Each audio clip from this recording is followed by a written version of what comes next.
மாதா தொலைக்காட்சியின் இனிய நேயர்களே, உங்கள் அனைவருக்கும் நெஞ்சார்ந்த வணக்கம். வாழ்வு தரும் இறை வார்த்தை என்ற நிகழ்ச்சி வழியாக மீண்டுமாக உங்களை சந்திப்பதில் பெருமகிழ்ச்சி அடைகின்றோம். தவக்காலம், அருளின் காலம், இரக்கத்தின் காலம், மனமாற்றத்தின் காலம் நமது திருவழிபாட்டு காலத்தில் மிக முக்கியமான ஒரு இடத்தை பெறுகிறது. இஸ்ராயேல் மக்கள் அடிமை தலையிலிருந்து விடுபட்டு வாக்களிக்கப்பட்ட நாட்டுக்கு சென்றார்கள். ஆண்டவருடைய சீடர்கள் அப்படி ஒரு பயணத்தை மேற்கொண்டு விண்ணை நோக்கி வாழ வேண்டுமென்று நமக்கு நினைவுபடுத்துகின்ற அற்புதமான ஒரு காலம் தவக்காலம்.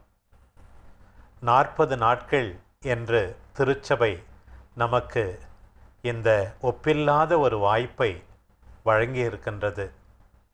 இந்த நாட்களில் நாம் எப்படி ஆண்டவருடைய வார்த்தையை கேட்க வேண்டும், எப்படி அதற்கு செவி கொடுத்து நம்முடைய வாழ்வை மாற்றிக்கொள்ள வேண்டும், எப்படி உண்மையான சீடராக, முழுமையான சீடராக வாழ வேண்டும் என்று திருச்சபை நமக்கு நினைவுபடுத்துகிறது. இந்த 40 நாட்களின் முக்கியத்துவத்தை பற்றி முதலில் சற்று கேட்போம். விவிலியத்தில் இந்த 40 நாட்களை குறித்து பல இடங்களில் பார்க்குறோம். மிக குறிப்பாக மோசே 40 நாட்கள் சீனாய் மலை ஏறி அங்கே இறைவனோடு உறவாடி திருச்சட்டத்தை, அதாவது 10 கட்டளையை பெற்றதாக பார்க்கிறோம். அதுபோல் இஸ்ரேல் மக்கள் 40 ஆண்டுகள் அந்த பாலைவனத்திலே பயணம் செய்திருக்கிறார்கள். பாலைவனத்தில் பயணம் செய்துதான் வாக்களிக்கப்பட்ட நாட்டிலே உள்ளே நுழைந்தார்கள். அதுபோல இயேசுனுடைய வாழ்க்கையிலும் 40 நாட்கள் நோன்பு இருந்தார். அந்த நோன்பினுடைய தேவையை வலியுறுத்துவது மட்டுமல்ல, ஒரு இறை அனுபவத்திற்கான காலகட்டமாக பார்க்கப்படுகிறது. இந்த 40 என்பது 4 என்பதனுடைய பொருள். இந்த 4 என்பது உலகத்தின் 4 மூலையும் சுட்டி காட்டுவது. அந்த அனுபவம் இறைவனை அடைவதற்கான ஒரு வழிமுறையாக பார்க்கப்படுகிறது. அது தவக்காலம் என்கிற வார்த்தை இந்த இங்கிலீஷில் வந்து லென்ட் அப்படின்னு சொல்லி சொல்கிறோம். அதுக்கு வந்து லத்தீன் மொழியில் நம்ம பார்க்கும் பொழுது ஸ்ப்ரிங் என்று ஒரு அர்த்தம் இருக்குது. இந்த கரெக்டாக இந்த மேலை நாடுகளில் இந்த காலகட்டத்தில் தான் வந்து நிலத்தை உழுது பண்படுத்தி விதைக்க புறப்பட்டு போவார்கள். அதில் நம்முடைய திருவழிபாட்டில் அது வந்து உள்ளத்தை உழுது பண்படுத்தி ஆணுடைய வார்த்தை விதைத்து பலன் தரும் காலமாக மாற்றிக்கொள்ளக்கூடிய வார்த்தையாகத்தான் லென்ட் என்று அமைத்து கொடுத்திருக்கிறார்கள் என்பது நான் ஒரு எளிய கருத்தை நம்ம சொல்லலாம். அதனால தான் இந்த தவக்காலத்தை அருளின் காலம் சொல்கிறோம். ஆண்டவருடைய அருளை பெறுவதற்கான ஒரு அழைப்பின் காலம். ஏன் அருளின் காலம்? எல்லா மனிதருமே பாவத்தின் சூழலில் வாழ்கிறோம். அதுபோல் பாவத்தின் இயல்பு கொண்டவர்களாக இருக்கிறோம். கடவுளுடைய அருள் அன்றி யாரும் மீட்பு பெற முடியாது. அதனால தான் இந்த அருளை பற்றி நினைத்து பார்த்து, கடவுள் தனிப்பட்ட விதத்தில் அருள் தந்திருக்கிறார், சமூக உறவிலே அருள் தந்திருக்கிறார். இந்த அருளால் அன்றி யாரும் மீட்படைய முடியாது. நம்முடைய சொந்த முயற்சி இருக்கலாம், ஆனாலும் இந்த சொந்த முயற்சி கடவுளுக்கு உகந்த முயற்சியாக இருக்கணும். இப்போ இந்த அருளின் காலத்தை விவிலியம் பல இடங்களில் சொல்லுது.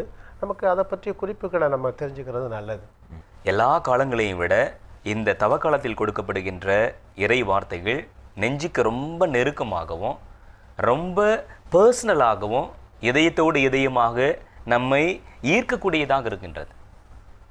நம்ம ஓசை நூலில் வாசிப்போம் 2:14, நான் அவளை நயமாக கவர்ந்தெழுப்பேன், பாலை நிலத்திற்கு அவளை கூட்டி போவேன், நெஞ்சுருக அவளோடு பேசுவேன். தொடர்ந்து நம்ம வாசிப்போம், இஸ்ராயேல் முடிவில்லா காலத்திற்கும் உன்னோடு நான் மன ஒப்பந்தம் செய்து கொள்வேன், நீதியிலும் நேர்மையிலும் பேரன்பிலும் உன்னோடு மன ஒப்பந்தம் செய்து கொள்வேன். எசாயா இறைவாக்கினர் 55:6 சொல்லுவார், ஆண்டவரை காண்பதற்கு வாய்ப்புள்ள போதே அவரை தேடுங்கள், அவர் அண்மையில் இருக்கும் போதே அவரை நோக்கி மன்றாடுங்கள். அதாவது இந்த அருளின் காலத்தை, ஆண்டவரிடம் திரும்பி வரக்கூடிய காலத்தை மிக அற்புதமாக இந்த தவக்காலம் தாய் திருச்சபை நமக்கு தந்திருக்கு. யோவேல் இறைவாக்கினர் கூட அழகான ஒரு வார்த்தை சொல்வார், இப்போதாவது உண்ணான் நோன்பிருந்து அழுது முழு உள்ளத்தோடு நம்மிடம் திரும்பி வாருங்கள். தவக்காலம் அருளின் காலம். எப்படிப்பட்ட அருளின் காலம்? இறைவனை நோக்கி நம் முகத்தை திருப்பி இறைவனுடைய அருளின் பாதைக்கு நம்மை உட்படுத்திக் கொள்கிற ஒரு அழகான காலம் என்று சொன்னால் அது துளியும் மிக கிடையாது. அதில் யோபேல் சொல்வார், முழு உள்ளத்தோட, வித் ஃபுல் ஹார்ட், முழு உள்ளத்தோடு. திருப்பாடலிருந்து நம்ம கூட அடிக்கடி கேட்குறோம் இல்லையா, தொடக்க ஜெபமாக நமக்கு முக்கியமாக அந்த திருப்புகழ் மாலையில் இருக்குது. இன்று நீங்கள் ஆண்டவருடைய குரலை கேட்பீர்களாகில் உங்கள் இதயத்தை கடினப்படுத்தி கொள்ளாதீர்கள். அதற்கு ஏற்கனவே சொல்லப்பட்டது போல more attentive listening to the word of God during the season of Lent. இந்த தவக்காலத்தில் ஞாயிற்றுக்கிழமைகளிலும் சரி வார நாட்களிலும் சரி வாசிக்கப்படுகின்ற வாசகங்களை ஆழ்ந்து கேட்க வேண்டும், தியானிக்க வேண்டும். அதே போல் திருப்புகழ் மாலை ஜெபிக்கின்ற குருக்களும் சரி துறவரத்தாரும் சரி, ஏன் பொதுநிலையினரும் அதை ஜெபிக்க அழைக்கப்படுகிறார்கள். எல்லாருமே இந்த காலத்தில் கொடுக்கப்பட்டிருக்கின்ற பகுதிகளால் உள்ளம் தொடப்பட்டு ஆண்டவருடைய வார்த்தைக்கு நாம் ஏற்ப நம்முடைய வாழ்க்கையை மாற்றிக்கொள்வதுதான் உண்மையான மனமாற்றம். அதனால் இவ்வளவு நாள் பைபிள் படிக்காதவர்கள், கேட்காதவர்கள், அதை பற்றி ஒரு அக்கறை காட்டாதவர்கள் கூட இந்த 40 நாளாவது பைபிளை ஒரு முறை முழுவதுமாக படிப்பது அல்லது பகுதியையாவது படிப்பது இந்த நாட்களுடைய மிக மிக பயன்பாட்டுக்கு மிக மிக நன்றாக உதவும். ஓசிய நூலில் 12:6 நீங்கள் சொன்னதையே அழகாக நம்ம வாசிப்போம். இஸ்ராயலே, உன் கடவுளிடம் திரும்பி வா, இரக்கத்தையும் நீதியையும் கடைபிடி, எப்போதும் உன் கடவுளை நம்பி காத்திரு. யோவேல் இறைவாக்கு நான் ஏற்கனவே முன்னாடி சொன்னேன், திரும்பி வாருங்கள்னு சொல்லி சொன்னேன். அந்த திரும்பி வாருங்கள் வந்து இந்த எபிரேய மொழியில் வந்து சூப் என்ற ஒரு வார்த்தை இருக்கிறது. சூப் என்று சொல்வார்கள், சாப் அல்லது சூப்பு. சூப்னா திரும்பி வர்றது. அதுதான் இந்த கிரேக்க மொழியில் நம்ம பார்க்கும் பொழுது மெட்டனோயா என்கிற அந்த சொல்ல இருக்குது. அதுக்கு நீங்கள் அழகான விளக்கங்கள் சொல்வீர்கள். நல்ல அழகான ஒரு வார்த்தை, திரும்பி வர்றது, ஆண்டவர் நோக்கி திரும்பி வர்றது. எதுக்காக நம்ம திரும்பி வரணும்? கடவுளுடைய அருளை நினைச்சு திரும்பி வரணும். அதுக்கு யோவேல் அழகாக சொல்லுவார், உங்கள் உடைகளை கிழித்துக் கொள்ளாதீர்கள், உள்ளங்களை கிழித்து கொண்டு, இதயத்தை கிழித்து கொண்டு திரும்பி வாங்க. அப்போ வந்து இந்த திரும்பி வர்றது வந்து இன்டீரியராக உள்ளார்ந்த மனமாற்றமாக இருக்கிறது இந்த யோவேல் அடிக்கோடிட்டு காட்டுகிறார். ஒரு சிலர் வந்து மாலை போடுவாங்க, காவி உடுத்துவாங்க, செருப்பு போட மாட்டாங்க, கறி சாப்பிட மாட்டாங்க.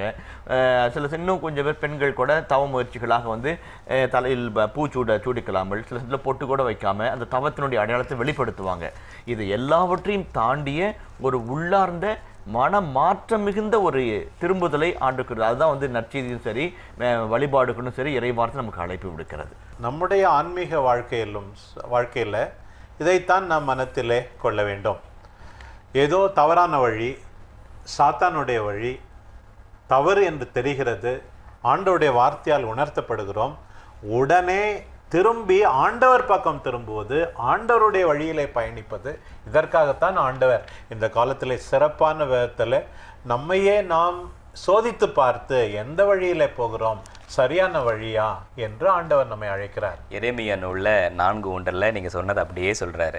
இஸ்ராயலே, திரும்பி வருவதாக இருந்தால் என்னிடம் திரும்பி வா என்கிறார் ஆண்டவர்.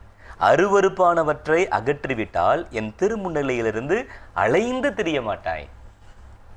அங்கேயும் இங்கேயும் அலைய மாட்டேன். அதனால வந்து கம் பேக் டு மீ, என்னிடம் திரும்பி வாருங்கள். யோவான் திருவெளிப்பாட்டில் கடவுளிடமிருந்து பெற்றுக்கொண்ட அந்த வெளிப்பாட்டின் வெளிப்பாடாக 7 சபைகளுக்கு எழுதுகிறார். அப்படி 7 சபைகளுக்கு எழுதும்போது ஒவ்வொரு சபையில் இருக்கக்கூடிய நிறைகளையும் குறைகளையும் எழுதுகிறார். அதில் குறைகளை சொல்லும்போது 2வது அதிகாரத்தில் எபேசுக்கு என்று சொல்லப்படக்கூடிய திருச்சபைக்கு எழுதப்பட்ட அந்த திருச்சபையில் இருக்கக்கூடிய குறைபாடை 2:4 சொல்கிறார். உன்னிடம் நான் காணும் குறை யாதெனில், முதலில் உன்னிடம் விளங்கிய அன்பு இல்லை. அதுக்கடுத்து பாருங்க, ஆகையால் நீ என் நிலையிலிருந்து தவறி விழுந்து விட்டாய் என்பதை நினைத்து பார், மனமாறு. அதனால தான் இது மனமாற்றத்தின் காலம். முன்பிருந்த அந்த அன்பையும் முன்பிருந்த அருளையும் முன்பிருந்த இறைவனோடு கொண்டிருந்த அந்த நல்ல உறவையும் மீண்டும் புதுப்பித்துக் கொள்வதற்கான அழைப்பின் காலம். இது சர்தை சபைக்கு எழுதப்பட்ட திருமுகத்தில் இது அந்த வார்த்தை அழகான வருது. நீ கற்றதையும் கேட்டதையும் நினைவில் கொள், இவற்றை கடைபிடி, அவற்றை கடைபிடி, மனமாறு, விழிப்பாயிரு, இல்லையே நான் திருடனை போல் வருவேன் அப்படின்னு சொல்றார். அப்ப மனமாறு, விழிப்பாயிருந்து மனமாறுங்கன்றதை அழுத்தம் திருத்தமாக அடிக்கோடிட்டு சொல்றார். நீங்கள் வாசித்த அதே பகுதியில் தொடக்கத்தில் இருந்த அன்பு உன்னிடம் இல்லை, இப்போ நம்ம வந்து ஆண்டவருடைய சீடராகும் தொடக்கத்தில் ரொம்ப ஆர்வமாக சில பேர் செயல்படுகிறார்கள், கால ஓட்டத்தில் மனம் தளர்ந்து விடுகிறார்கள். என்ன இதெல்லாம் செஞ்சு என்ன பிரயோசனம் என்று மீண்டும் உன்னுடைய தொடக்க நிலை அன்புக்கு வா அப்படின்னு சொல்றாரு. இது உண்மையில் ஒரு பெரிய அழைப்பு தான். ஏன்னா இன்னைக்கு குறுபடத்துக்கு உள்ளே வந்த போது இருந்த அந்த ஆர்வம் ஒருவேளை காலப்போக்குள்ள பல்வேறு சூழலில் மாறி இருக்கும். திருமணம் முடித்து ஒன்றா கணவன் மனைவியாக வந்தபோது இருந்த அன்பினுடைய நிலை காலம் செல்ல செல்ல பக்கத்து அழகாக சொல்லுவாங்க பழமொழி, கிட்ட இருந்தால் முட்டைப்பாக. அதுபோல் இப்போ குறைகளை மட்டும்தான் பார்க்கக்கூடிய மனநிலை வந்திருக்கும். அதனால தான் மீண்டும் மீண்டும் புதுப்பிப்பதற்கான ஒரு காலம் இந்த தவ காலம். அதைத்தான் அன்பை மீண்டும் புதுப்பித்து கொள்ள வேண்டும், ஆக்கத்தை மீண்டும் புதுப்பித்து கொள்ள வேண்டும், ஊக்கத்தை புதுப்பித்து கொள்ள வேண்டும் என்ற அழைப்பு கொடுக்குதுன்னு நினைக்கிறேன். இந்த சர்தை திருச்சபையை பற்றி சொன்னீங்க, அதுல இன்னொரு பகுதி தொடர்ந்து வருகிறது. நீ வந்து விழித்தெழ வேண்டும், இன்டைரக்டான நீ தூங்குகிறாய், விழிப்பாய் இருக்க வேண்டும். நம்ம அடிக்கடி சொல்லுவோம் இல்லையா, கடவுள் நம்முடைய கொடுத்த உயிருக்கு ஏற்ப நம்ம வந்து ஏதாவது பலன் தர வேண்டும். இந்த தவ காலத்தில் யாருக்காவது 4 பேருக்காவது நம்ம பிரயோசனமாக வாழ்கிறோமா? நான் அடிக்கடி சொல்வதுண்டு, நீ உண்மையாகவே மிக மிக அட்ராக்டிவாக சாமிங்காக இருக்கணும்னா ஏதாவது ஒன்றை புதிதாக கற்றுக்கொள், அதை விட அதிகமாக யாருக்காவது ஒன்று நல்லது செய்து கொண்டே இரு. தூங்காதே, விழித்தெழு, செயல்படு, உன்னையே ஆண்டவருக்கு கொடு, ஆண்டவரின் சாயலாக உள்ள மற்றவர்களுக்கு கொடு. அதற்கும் இந்த காலம் வந்து ஒரு பெரிய வாய்ப்பு தான். எரேமியா உள்ள இறைவாக்கினர் 2:13 நம்ம வந்து அழகாக வாசிப்போம். என் மக்கள் 2 தீச்செயல்கள் செய்தார்கள். 2 தீச்செயல்கள். ஒன்று, பொங்கி வழிந்தோடும் நீரூற்றாகிய என்னை புறக்கணித்தார்கள். கடவுளை புறக்கணித்து வாழ்கின்ற வாழ்க்கை நிறைய பெருகிட்டே போகுது. நம்ம ஒவ்வொருத்தருக்கும் தெரியும் நம்ம வந்து எதற்கு முக்கியத்துவம் கொடுக்குறோம், கடவுளுக்கு எந்த அளவுக்கு நம்முடைய வாழ்க்கையில் முக்கியத்துவம் கொடுக்குறோம், முன்னிலைப்படுத்துகிறோம் என்பது. 2வது, தண்ணீர் தேங்காத உடைந்த குட்டைகளை தங்களுக்கென்று குடைந்து கொண்டார்கள். ஒரு பக்கம் கடவுளை நாம் பற்றி கொள்ளவில்லை, கடவுள் மீது நமக்கு நம்பிக்கை இல்லை, விசுவாசம் இல்லை, கடவுள் விரும்புகின்ற காரியங்களை நம்ம செய்கிறதில்ல. 2வது, உண்மையிலேயே எது நமக்கு வந்து உண்மையான மகிழ்ச்சியை தருகின்றதோ அதை நம்ம செய்கிறதில்லை, உண்மையான திருப்தியை தருகின்றதோ அதை செய்கிறதில்லை.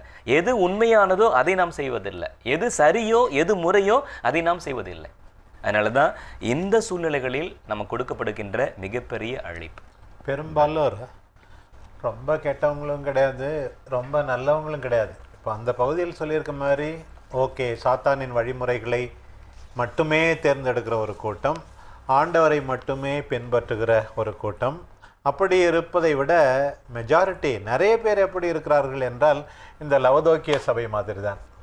ஒரு பக்கம் ஆண்டவரும் வேணும், இன்னொரு பக்கம் உலகமும் வேண்டும், உலகு சார்ந்த விழுமியங்களும் வேண்டும், நற்செய்தி சார்ந்த விழுமியங்களும் வேண்டும். அப்படி 2ஐயும் தேர்ந்து கொள்வது. அதற்குத்தான் அழகாக சொல்லப்பட்டிருக்கிறது, நீ தட்பமாகவும் இல்லை வெப்பமாகவும் இல்லை, வெதுவெதுப்பாக இருக்கிறாய், உன்னை என் வாயிலிருந்து கக்கி விடுவேன். நிறைய பேர் பாஸ் மார்க் வாங்கினா போதும் அப்படின்னு நினச்சிக்கிட்டு இருக்கிற மாதிரி ஆண்டவர் வந்து முழுமையா உன்னை நீ எனக்கு கொடு என்று கேட்கிறார்.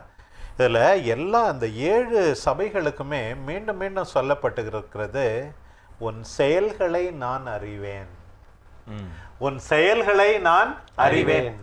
இன்னைக்கு இந்த மாதா தொலைக்காட்சி வழியாக இந்த நிகழ்ச்சியை பார்த்து கொண்டிருக்கிற எல்லாரையும் பார்த்து ஆண்டவர் அதைத்தான் சொல்லுகிறார், உன் செயல்களை நான் அறிவேன். உலகம் வேண்டுமானால், உன் நண்பர்கள் வேண்டுமானால் நீ நல்லவன் என்று நினைத்து கொண்டிருக்கலாம், நீ யார் என்று நான் அறிவேன். இப்போ இந்த தவ காலத்தில் நம்முடைய தாய் திருச்சபையும் மிக முக்கியமான 3 காரியங்களை சொல்லுது.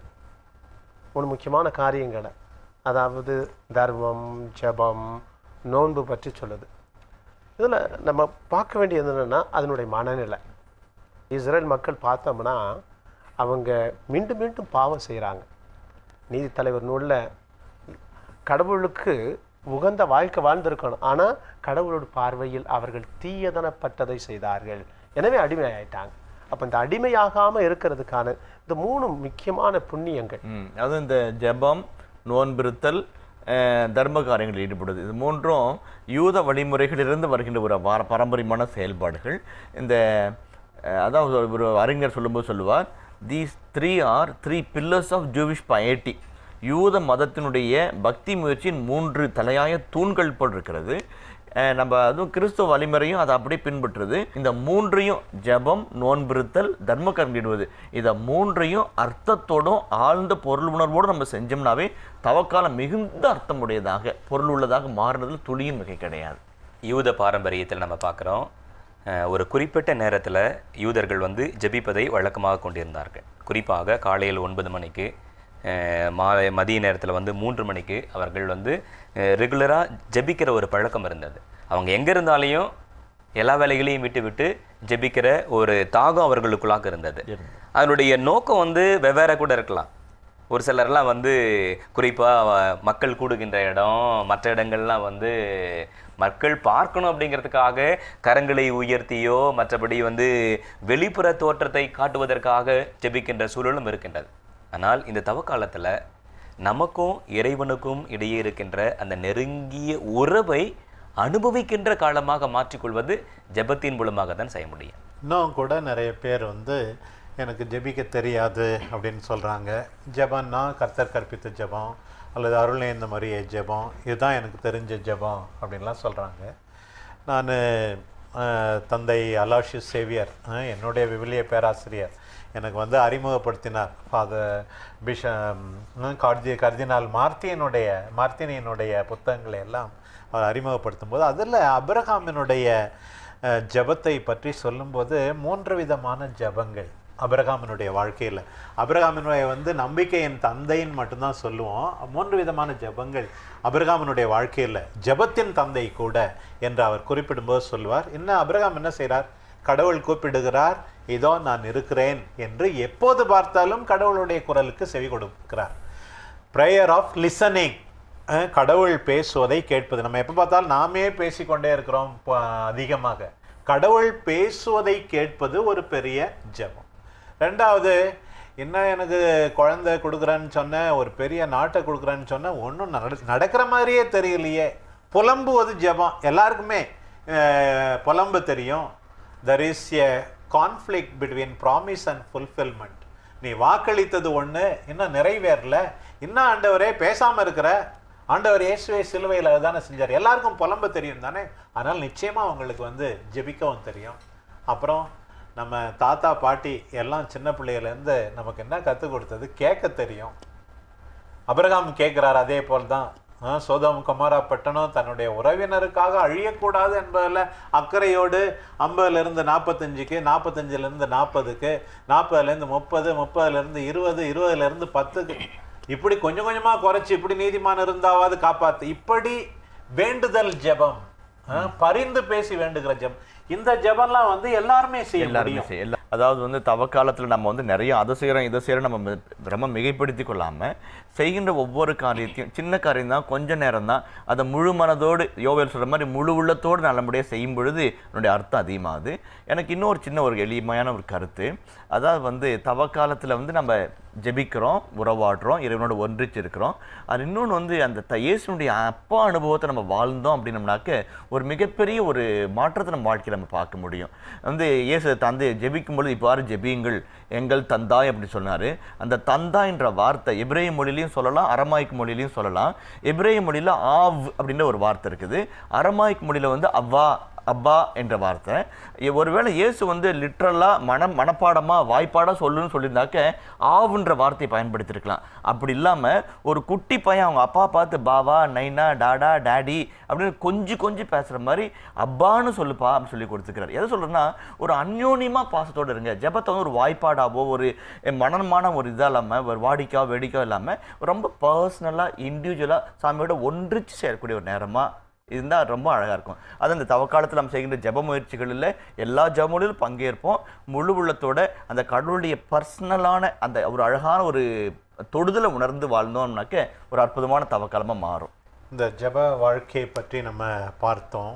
குறிப்பாக நம்ம இப்போ விடுக்கிற வேண்டுகோள் என்னவென்றால், நற்கருணை மைய வாழ்வு நமக்கு இருக்கணும்.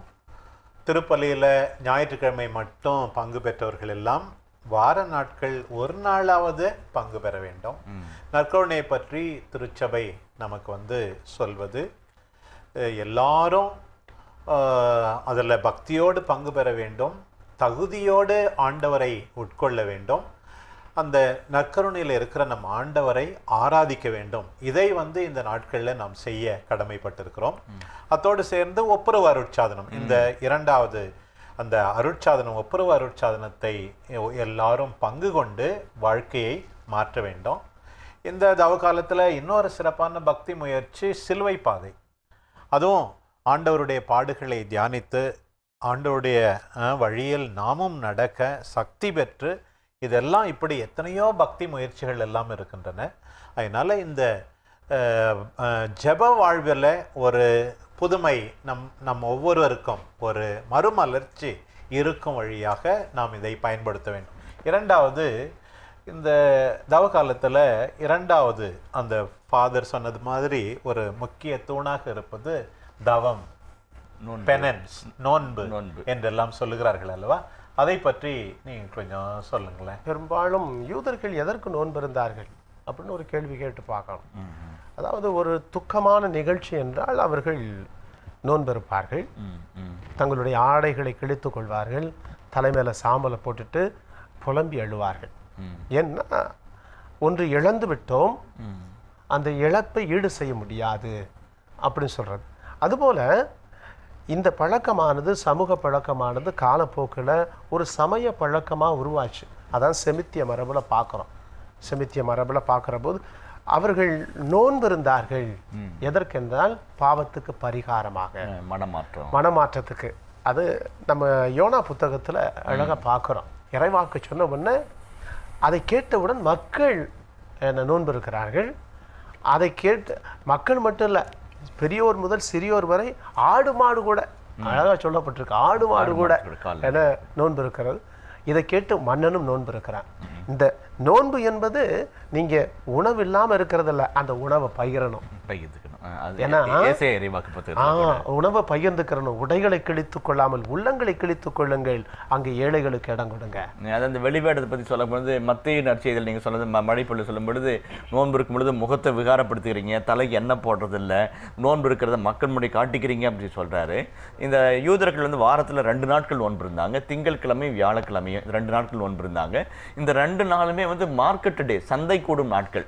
இப்போ இந்த நோன்பு இருக்கிற நேரத்தில் சந்தைக்கு போக வேண்டியதாக இருக்கும். அப்போ தலை வாராமல் பரட்ட தலையோட முகத்தை விகாரப்படுத்திட்டு நானும் நோன்புக்கிறேன்னு சொல்லிட்டு சந்தைக்கு போகிறவங்க பார்க்குறவங்களுக்குலாம் அது ஒரு வேடிக்கை அடையாளமான செயலாக தான் இருக்கும், அடையாளமான செயலாக இருக்கும் இல்லையே.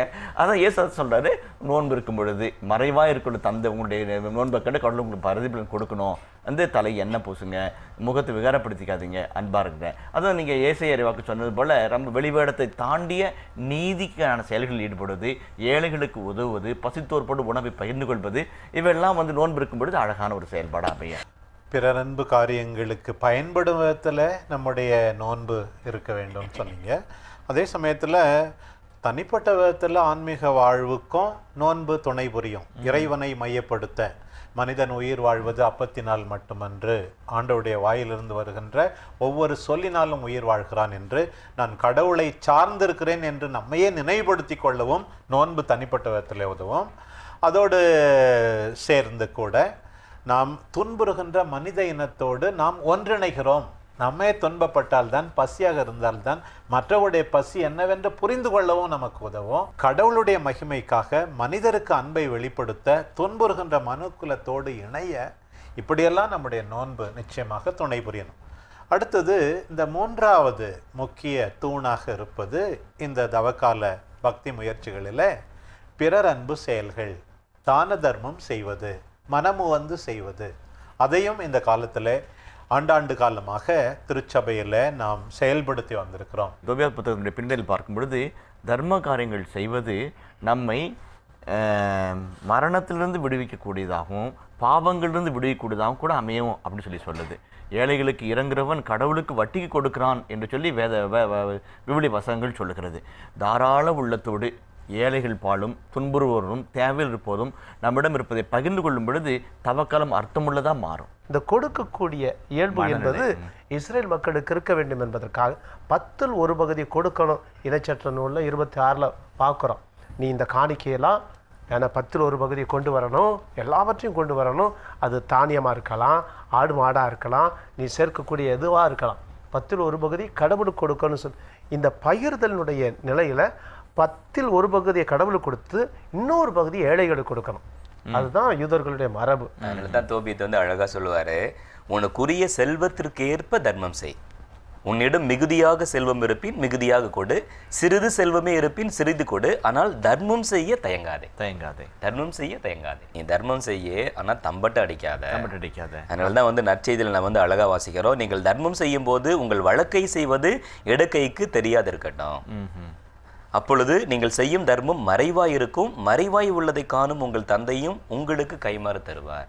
இப்ப நம்ம பார்க்குறோம், நம்ம நிறைய ஆலயங்களுக்கு நிறைய பேர் தாராள உள்ளத்தோடு உதவி செய்யறாங்க, ஏழைகளுக்கு உதவி செய்யறாங்க. ஆனா வந்து அவங்க பேர் பெருசா கொட்டை எழுத்துல போடணும்னு பாக்குறாங்க. எருசலேம் தேவாலயத்துல சேம்பர் ஆஃப் த சைலண்ட் அப்படின்னு சொல்லிட்டு ஒரு அறை இருந்துச்சு.